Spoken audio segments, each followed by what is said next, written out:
क्या आपने सुना है उस राक्षस की कहानी जिसे वरदान मिला था कि जिसके सिर पर हाथ रखे वो भस्म हो जाए, और जिसने खुद भगवान शिव को ही भस्म करने की कोशिश की? भस्मासुर की कथा। पूरी कहानी। बहुत समय पहले असुरों में भस्मासुर नाम का एक राक्षस रहता था। वो शक्तिशाली था, लेकिन उसकी महत्वाकांक्षा और लालच बहुत बड़ा था।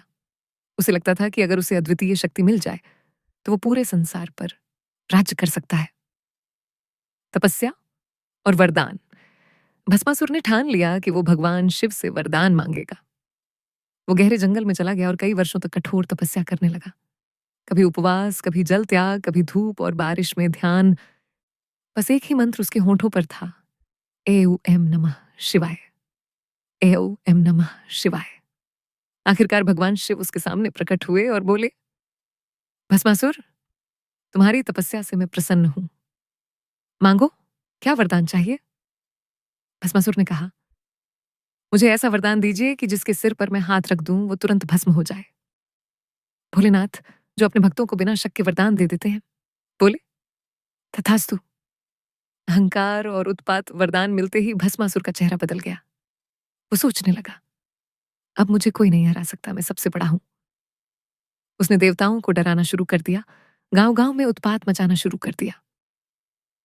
शिव जी पर संकट। एक दिन भस्मासुर के मन में ख्याल आया, अगर मैं भगवान शिव को ही भस्म कर दूं तो मैं अमर हो जाऊंगा। वो शिव जी के पास पहुंचा और बोला, भगवान, मैं आपका वरदान परखना चाहता हूं, जरा स्थिर खड़े रहिए। इतना कहकर उसने अपना हाथ शिव जी के सिर की ओर बढ़ाया। शिव जी समझ गए कि स्थिति खतरनाक है और तुरंत वहां से भागे। भस्मासुर भी उनके पीछे दौड़ा। विष्णु जी का मोहिनी रूप। शिव जी ने भगवान विष्णु से सहायता मांगी। विष्णु जी ने मोहिनी का रूप धारण किया, एक अद्वितीय सुंदर स्त्री का। भस्मासुर ने मोहिनी को देखा और मंत्रमुग्ध हो गया। मोहिनी ने मुस्कुराकर कहा, अगर तुम मेरे साथ नृत्य करना चाहते हो तो तुम्हें मेरे हर कदम की नकल करनी होगी। भस्मासुर का अंत। मोहिनी ने नृत्य करना शुरू किया। एक कदम दाएं, एक कदम बाएं, हाथ ऊपर और फिर सिर पर रखा।